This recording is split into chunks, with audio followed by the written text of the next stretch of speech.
fall thing. You know, well, what do you want to do? You know? After owning numerous Porsches and other cool sports cars, Abe purchased this 2024 Lotus Emira V6 manual 6 months ago. In this video, we're riding along with Abe as he shares exactly what it's like to live with Lotus's latest sports car. While Abe drives, we're discussing his complete ownership experience, from why he chose the V6 manual over the AMG 4-cylinder to the real-world ownership experience that most reviewers don't even mention. Abe, what are some of the automotive highlights of the cars that you've owned in the past? Is the 575 Maranello 6-speed I had, which was a very classy car, and beautiful drive, beautiful engine and transmission. The chassis, you know, was okay, but it was very finicky in terms of its cosmetic needs. It was a very needy mistress. The worst kind? And you owned a bunch of Porsches, didn't you? Well, yeah, I've owned, let me see. I started off my Porsche career in a 1988 928 S4. Oh, wow. And then I had a Corvette, and then I had a couple of 944 turbos. I had a 997 C2, then a GT2, a 2008 GT2. Oh, wow. Widowmaker.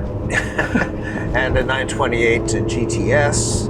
Wow. And then a 2014 GT3, and then a 2020 GT4, and now I have a 991 911 Turbo S. So which car did this replace? Neither of those. Neither of those? Okay. So this car, I was driving the GTR. Oh, yes. My fourth GTR, and I was using it as a daily and a winter car, and it really, you know, I thought it deserved a better life than that, so I sold it, and I was looking for a 6-speed sports car. And so I read about the Emira, and I wanted to have the experience of having a Lotus, and so I found one and went to Gentry Lane, where it was a truly painless, pleasant buying experience. Nice. It was really great, and this was the color I wanted, and we made a deal in 5 minutes, and then talked cars with the guys. Your GT4 is sort of a competitor of this car, this Emira. So throughout this interview, we'll kind of compare the two. Is that all right? Sure. This is more GTS spec. I mean, the two are very I agree. similar in paper. I mean, this has 400 horsepower. So does the GTS. So the GT4, I mean, it's very similar, right? So why this exact Emira? Like, why did you choose this Emira? This one? Yes. Because of the exterior color and the interior. Yeah. And you're also looking for the V6, right? I was looking for the V6. I was looking for a stick shift car. Yeah. And that's primarily why you wanted the V6? Was because you couldn't get the 4-cylinder with the stick shift, right? Yeah, you couldn't get it's only available. I mean, the AMG i4 is only available with paddle shift. Right. And have you ever driven a Lotus before you drove this one? I drove a 1962 Lotus. Oh, wow. That's cool. So they've come a long way. Yeah. Even every generation of Lotus before this one, the step to this one was a long way. Yeah, so the last generation Exige, which I don't think we got in North America, was a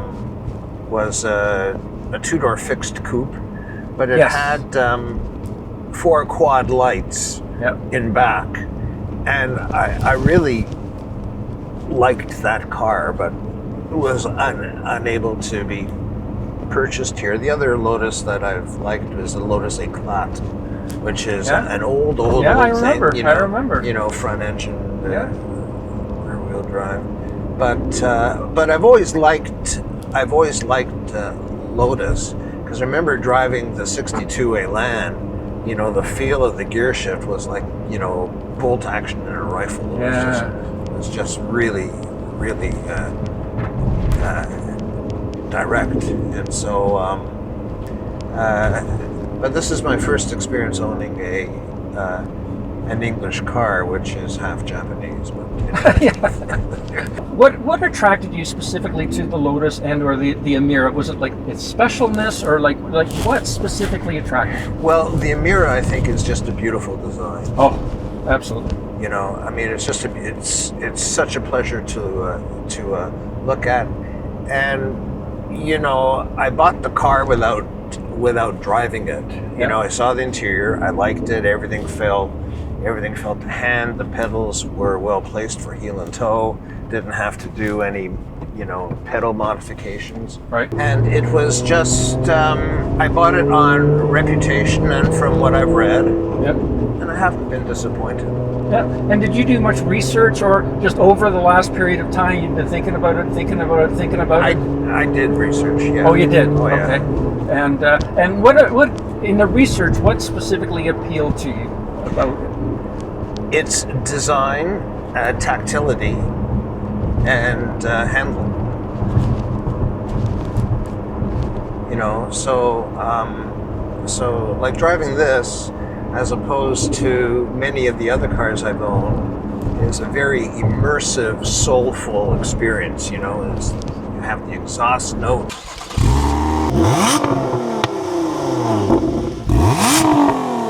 You feel the wheel. You feel almost every degree of slip angle of the front wheels, and you know, the car communicates even at the low speed that we're going. You know, it gives me a very clear idea of what's going on with the road, and you know, it's just a very nice car to have a conversation with, and the suspension, you know, it's double wishbone, and you know, it's fairly sophisticated.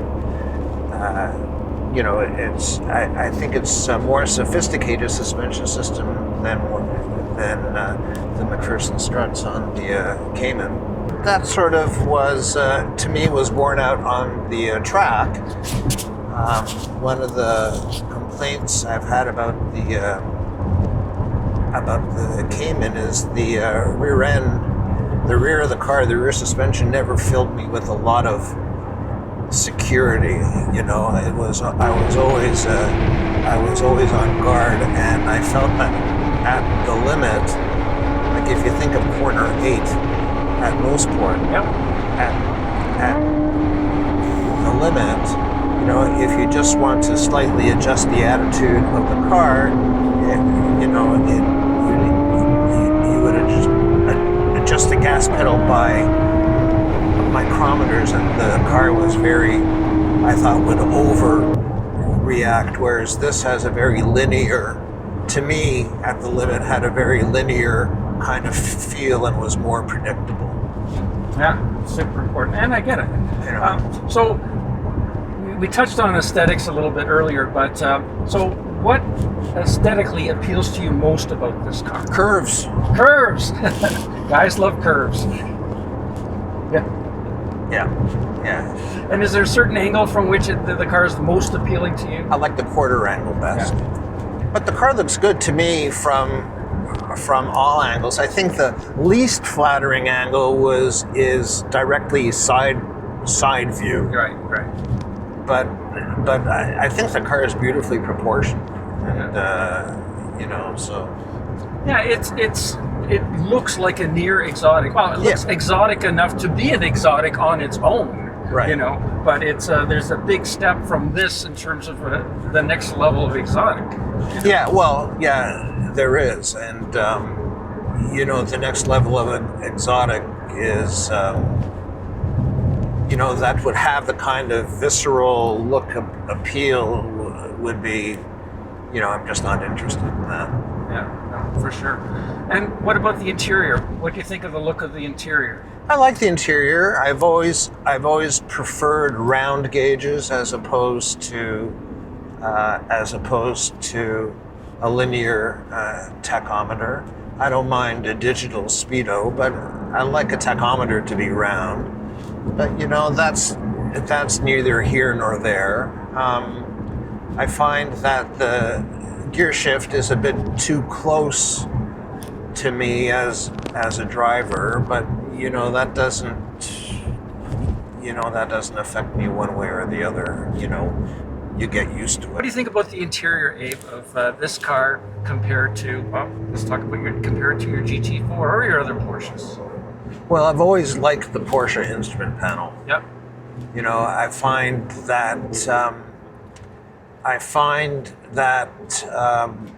in terms of the settings for the car, and in terms of you know, going through the different menus, I find the stock a very handy thing, where you can look through the different menus without taking your eyes off the road. Yeah. This, like a lot of other cars, has a screen with you know, a whole bunch of icons. A whole bunch of icons, and so it does divert. If you're going to do something which you don't have muscle memory of, it really does divert your attention away from the road.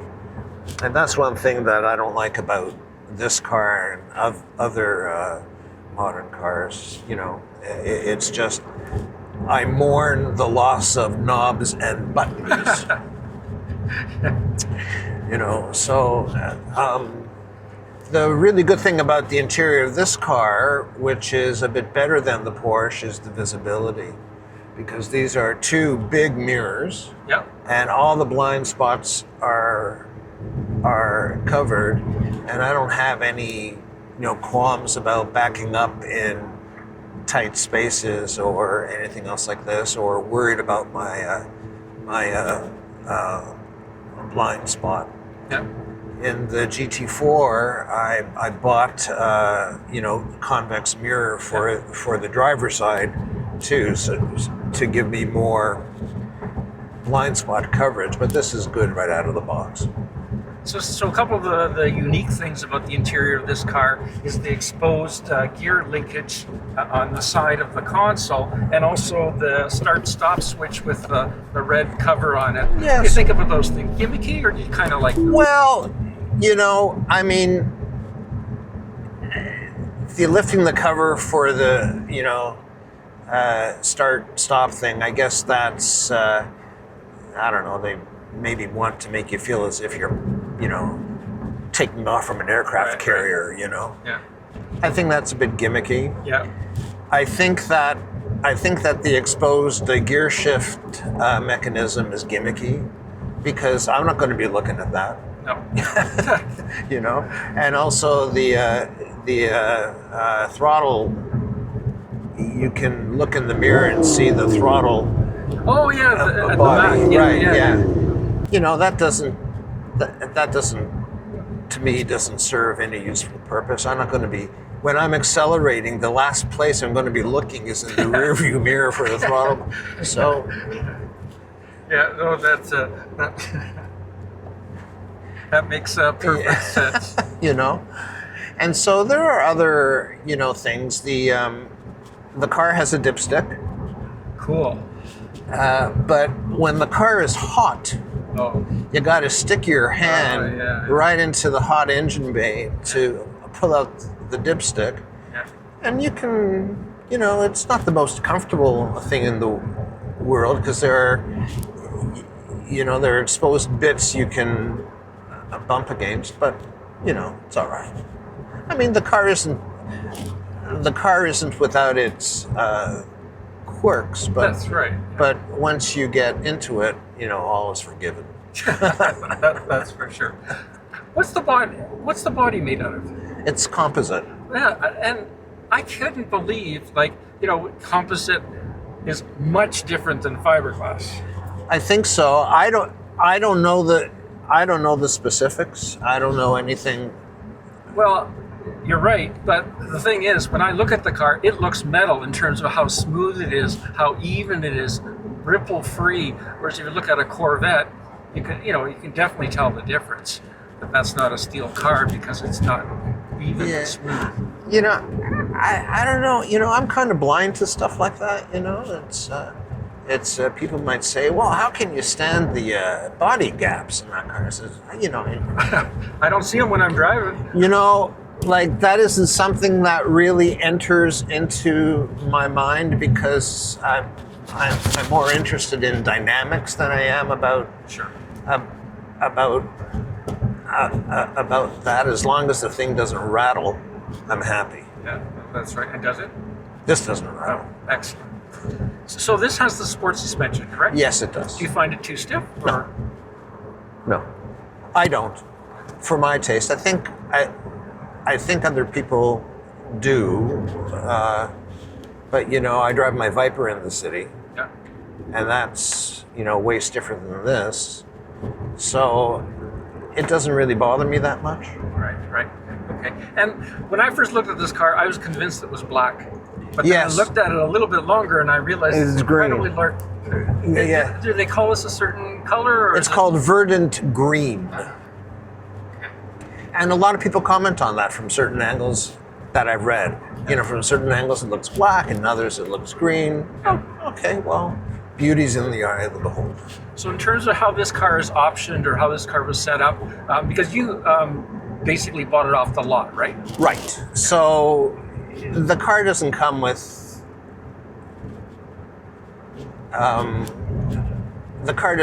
the huge menu of options. You have the sports suspension, you have the engine, and I think interior color. Yeah. And that's really about it. So anything that you're missing, anything that in the 6 months you owned the car that you said, oh, I wish it had? Right off the bat, I thought it had Sirius XM. Oh, okay. Satellite. Yeah. But it doesn't. But it has Apple CarPlay, and if you have the Sirius app, you can just run it off the. So it's no big deal. The only thing that I think that is missing is that I would have liked more gauges. I would have liked an oil temperature gauge. Oh yeah. Okay. Yeah. And just because, I would have also liked an oil pressure gauge that was readily accessible. Sure. Okay. Makes sense. So this car has the Alcantara squared off steering wheel. Right. First of all, how do you like the Alcantara? Well, I prefer leather. Yeah. And because? Alcantara gets old really quick, I think. Yeah. With oil from the hands and stuff, right. I'm not going to drive with gloves on or a scarf and a little beret. I like a leather wheel. The shape doesn't bother me particularly. I mean, people have criticized the square shape, but it fits with the instrument cluster, so it's not an issue for me. Yeah. So, and how often do you drive the car? I drive it usually a week at a time. Oh, okay. Because I have a few other cars that I like to drive. But when I drive it, it does daily duty. I find the seats very comfortable. I went on a road trip through Northern Ontario and Quebec, and we were specifically driving back roads, and I found the seats to be very comfortable. And do they require a lot of adjustment to make them comfortable for you, or they just are comfortable? No, they're just comfortable. I haven't fiddled with lumbar support or anything. I just fiddle with the rake of the seat back and and back and forth. So we're talking about seats now, and I know we're going to talk a little bit later about taking this car on the track. But how did you find specifically these seats when you took the car on the track compared to the carbon buckets you had in the GT4? I didn't have carbon buckets. Oh, you didn't have carbon? No, okay. No. I had the stock, or I had the seats that I didn't have the 18 ways. I had the one in between the base and I forget what they were. Right. And I found them to be equivalent. Yeah. Okay. The carbon buckets. I mean, you know, people would film me getting out of a car. You know, and I'm sure it could make it onto YouTube and go viral. You mentioned earlier that the pedals were located well for heel and toe. Right. And does this car have auto blip? No. No. But your GT4 did, didn't it? My GT4 did. Yeah. And I used it. Did you? Oh yeah. Really? Yeah. You know, in the city, I like driving stick. Yeah. On the track, you know, with auto blip and PDKs and stuff like that, it's really very good on the track. So I didn't mind having auto blip in the GT4, and I used it. I didn't find the pedals that great in terms of placement. I find them much better on this car. But the inside door latches are a lot better on this car than on the GT4. Yes, and yeah, you know, it's Lotus decided, well, we don't need to save the 2 ounces, you know. People know how to get out of the car. They don't need a tutorial on, you know, pull the strap.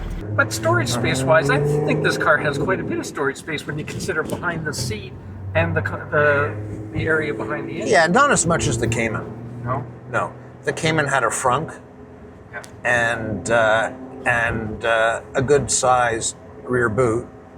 The car is mid-engine, but the front trunk doesn't open.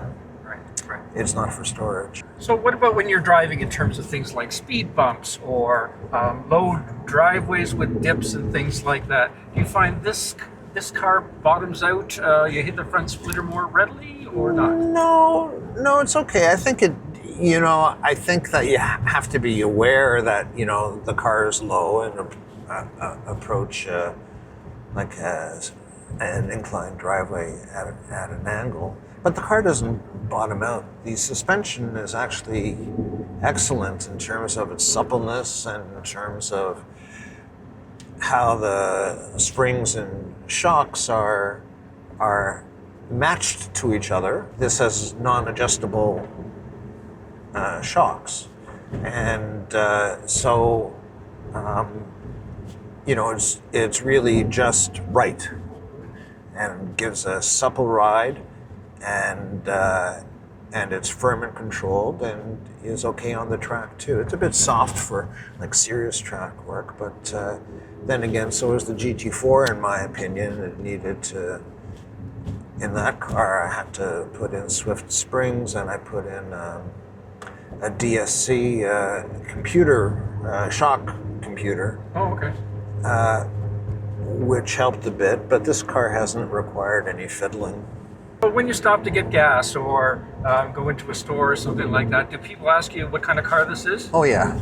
So, you know, every once in a while, you know, I see a youth with a baseball cap hanging out of a car, taking a picture, you know, of your Emira. Of the Emira, yeah. Well, not of me. I mean, believe me. And lots of people ask about it and give a thumbs up. It isn't a car you see frequently, you know.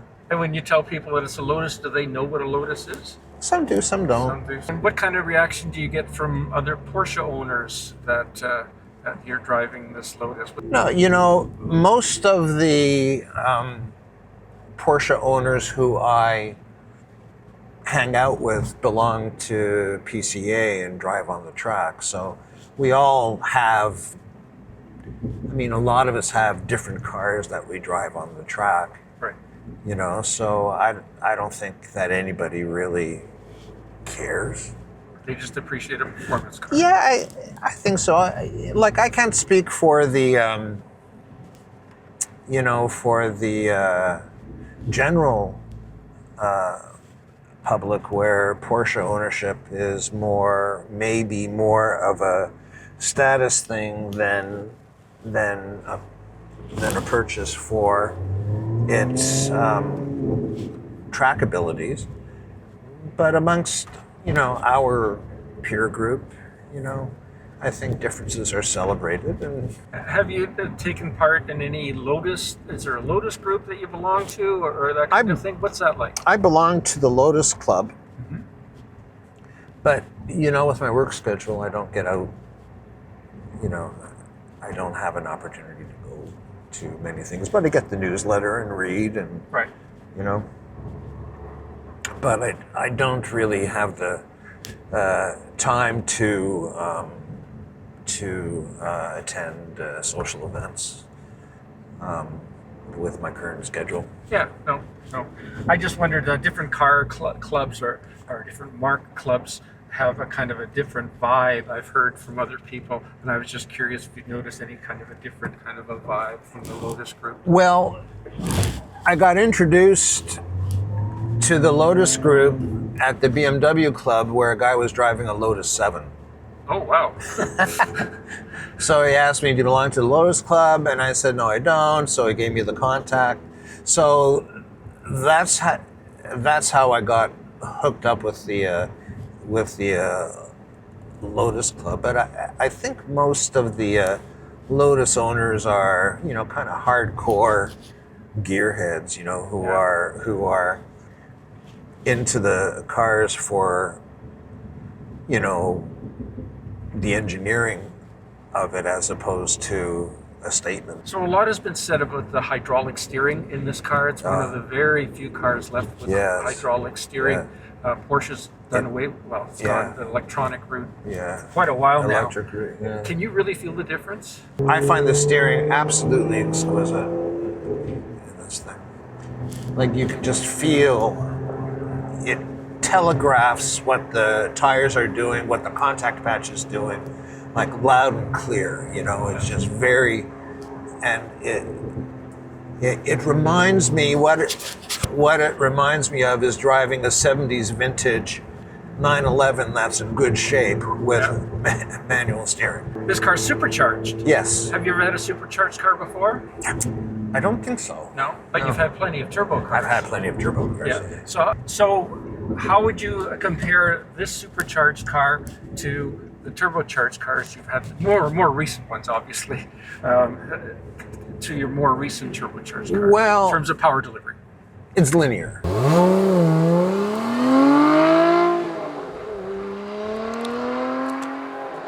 Whereas the other turbos aren't? Well, even the 911 Turbo S I has, you can still detect, or I can still detect a little bit of you know, let me put it this way, non-linearity in terms of response to the throttle. So what about the red line? So this has around the 6,800, 7,000 RPM red line versus the GT4 had around 8,000. Do you wish this car had a higher red line? No. I mean, no, not really. I mean, to me, the red line doesn't make a difference in the kind of driving I do. It makes a difference in terms of on track, so you can set up to a lower gear and have the red range, the rev range, so you don't need to buy a new engine, you know. You know, so but in terms of you know, seeing as this car is mostly street driven, you know, really I don't need to go to red line. Does the Emira, does it like to be driven hard? When we went on our trip to Northern Ontario and Quebec, there were many two-lane windy roads, which we attacked with some enthusiasm. Yeah. And it didn't miss a beat. No problem. And what about the shifter action? How do you compare Lovely. the shifter? Yeah. Lovely. Compared to the GT4? Lovely. Yeah. Lovelier? Lovelier, yes. So I found you could feel I could feel the rubber in the GT4 shifter. This, to me, feels like what it felt like when I drove the 62 Elan. Just click, snick, snick, Yeah. snick.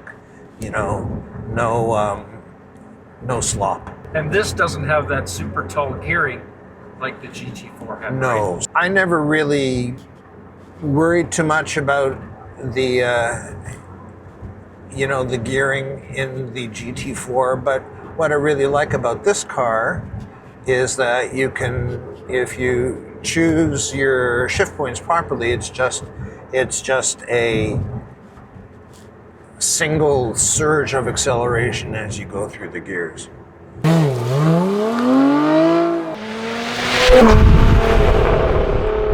And it's nice. And the shifting action is great, so you can shift gears quickly, and it can, it's a very satisfying activity. Do you find that when the car is cold or at lower speeds, it's is it difficult to move the gear shift, or there's a noise or clunking or anything like that? No? No. What about the middle gear shift knob? Does it get hot? A bit, Yeah. but that was one of the criticisms I had of the Ferrari Maranello, was that it had a metal gear shift. And I drove that thing as a daily, and if I parked it at work outside, I would come into the car and I couldn't shift. I had to wait until the car cooled down before I could start shifting it. What about clutch weight and engagement? The clutch weight is, to me, perfect. Lots of feel. You can feel the uptake point very clearly, and you can be very precise with it. So this car has double wishbone suspension at all four corners. That's my understanding. Yeah. And so I believe you're saying it just works incredibly well. Well, it does in terms of linearity of response to the throttle and to throttle loads. So yeah, it does. I mean the only thing I have to compare it to, I guess, would be the GT4, and to me the car feels, the springs and the shocks and that feel as if they're meant for each other, and that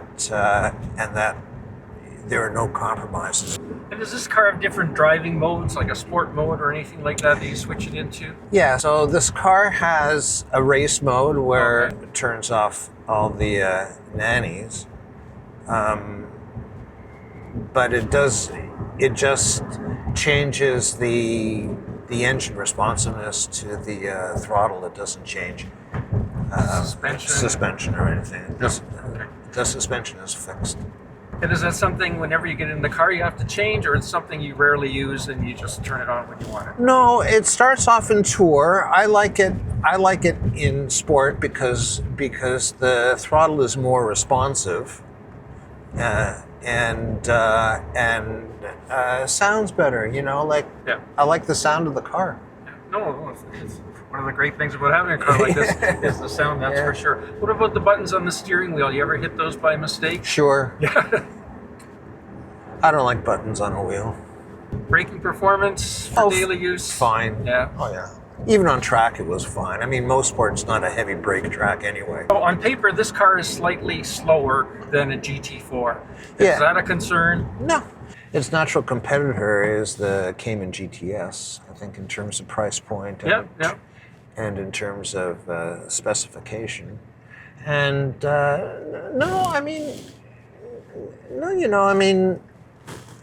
there's always going to be somebody faster than you, better looking and richer. Guaranteed. But for the track, the Viper is still a thrill for me. Speaking about track, you took this car on a track day a little while ago. Right. So what were your impressions of it? Very happy with it. Yeah. Yeah, I was very happy with it. It was a bit soft. Yeah. Which is to be expected compared to what I usually drive. Yeah. But I was very happy with its performance. You know, I still need more seat time in it, but you know, the main thing with this car for me is that it's competent on the track. It's excellent on winding roads. It's just a pleasure to drive even at slow speeds because of the experience. So this car has Cup 2s, it's mid-engine. Right. What's it like in the rain? You have to respect the car in the rain. Yeah. you know, you have to respect the fact that you're on Cup 2, so you slow down. You drive at a speed that's appropriate for the condition. I mean, I've never had any problems driving it in the rain. I don't, you know, in the city I don't drive aggressively. You know, so. Sure. Yeah. Okay. When it comes to actually owning the car on an ongoing basis, one concerns I've heard that some folks have thought about getting a Lotus is the lack of the amount of places that service Lotuses, especially going forward. So is that a concern of yours? In the GTA, there's a Peninsula Motors, which is out in Oakville and Gentry Lane. I mean, once you're going into the smaller cities and stuff, you know, where there may be a Porsche dealer, there may not be a Lotus dealer. And by the way, if you're enjoying this YouTube video and you'd like to see more honest owner reviews just like this one, please subscribe to my channel. I bought this car, it had 50 miles on it. Or 70 kilometers. Oh, 70 kilometers. Okay. 70 kilometers. Yeah. It was technically a used car. Yeah, that's right. And are you willing to share with us how much you paid? 148. 148 Canadian, which is about what, 110, 115 US dollars. Yeah, okay. That's fair. So currently you can buy a 2025 Emira with similar options for about 115,000 US dollars, or again, about 145,000 Canadian. Currently I see 2024s are selling on Bring It Trailer for about 90K. Okay. Does that concern you, No. the depreciation aspect? Oh, I mean, The reason I ask specifically is because Porsches seem to be holding their value over the last few years, but just the last few years. yeah, you know, again, I think it has to do with cachet and market demand. You know, I didn't buy this car as an investment. Right. I didn't buy any of my, you know, cars for their investment potential. Yeah. So it's not really a consideration for me. That doesn't bother me particularly. And it was worth the money. I think so. Yeah. Yeah. Well, that's all that matters. You're Yeah. the one that put up the money. So. I think so. You know, I mean, you know, for me, a car is not a purchase of a car. Doesn't depend on you know, options and things like that. To me, it has to do with, well, how do you feel driving it? What kind of experience is it? You know, are you immersed in it? Are you engaged? And that to me is worth more than money. So, no, I don't have any complaints. So in terms of insurance, was insurance about similar to what you paid for the Porsches? Yeah. And what about maintenance costs so far? Oil changes and that kind of thing, similar to Porsches? More or less. Lotuses have had a bit of a reputation from the past. What does Lotus stand for? Lots of trouble, usually serious. I think that that goes back many, many years. Sure. You know, and that kind of thing. But But your ownership experience so far has been good. You said you had one issue. So when I picked up the car, there wasn't refrigerant in the air conditioning. Oh, okay. So that was fixed. The Toyota engine Yeah. is a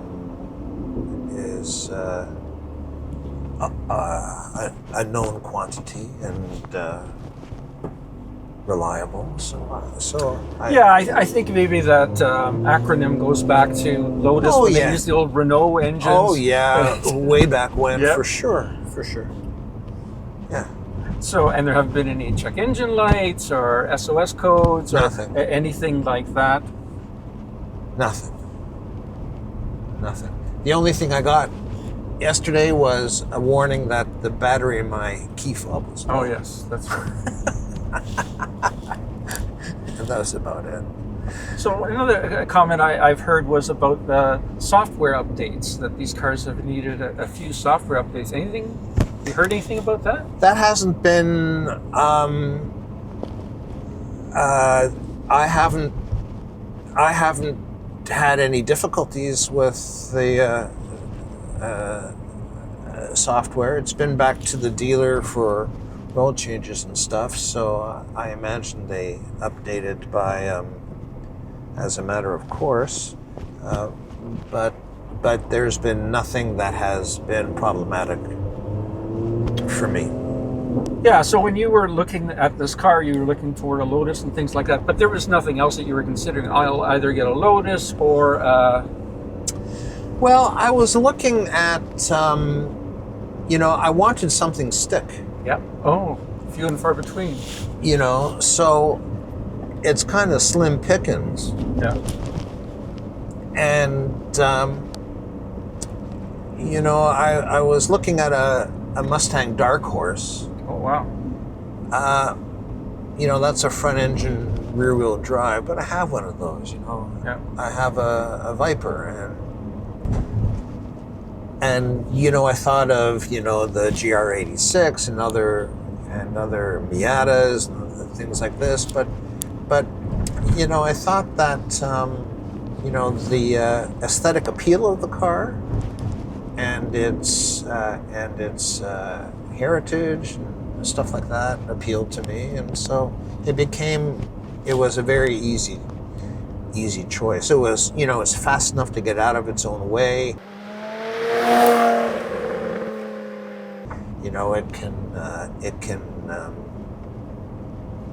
It won't embarrass itself Right. on the track. So, so there's nothing really else that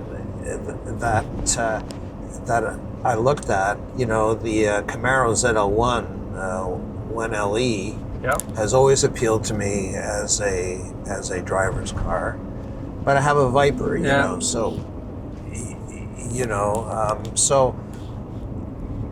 right now I'm fortunate. I have a rear engine car, I have a mid engine car, and I have a front engine car. That's right. Yeah. And so I like having the variety. Yeah. No, I can certainly understand that. So under what circumstances is a V6 Emira like this one better than a Porsche GTS, for example? I don't think it necessarily is. Okay. It all depends. It all depends on what you're looking for. To me, the GT4 in day-to-day driving was kind of anodyne. This is very, to me, is very, very involving. What do you want to do?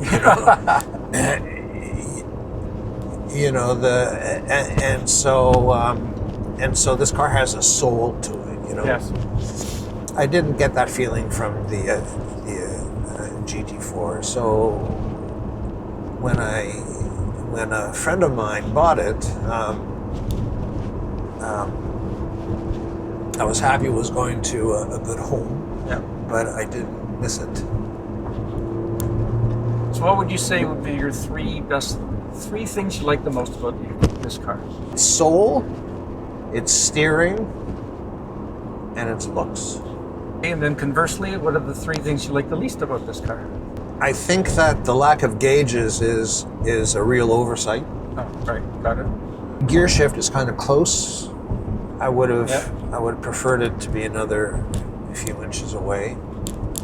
And otherwise, you know, and I would have preferred a more user-friendly way to check the oil that doesn't involve second-degree burns to the hand. That's right. So you had certain expectations when you bought this car. What exceeded your expectations? The driving experience. It did. Oh, yeah. Did you think a lot of it was just kind of hype? Because everybody talks about the driving experience. No. But you no. Just no. It's great. No. I tell people it drives as good as it looks. No, I'm very satisfied with the driving experience. So what would you warn potential buyers if they're considering this car? What would you warn them about? Dealer network? Yeah. It's not, and depending on what kind of driver it was, you know, they were the touch screen, and the fact that it's an enthusiast's car, and the ride is not plush. Yeah. It's supple. You know, there's a difference. You know, I feel that the car is buttoned down and it's not crashy. It's just controlled and measured in its movements, and I really like that. Nice. What would you say was the biggest misconception you had about this car that it has now proven you wrong about? Well, the reliability. Yeah. And there have been people who have talked about the quality of the paint in terms of orange peel and stuff. Yeah. I haven't. I didn't notice that either. I didn't notice that.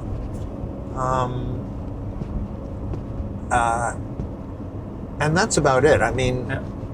No, and that's fair. You know, I had a certain expectation of the car, and the car has actually exceeded that.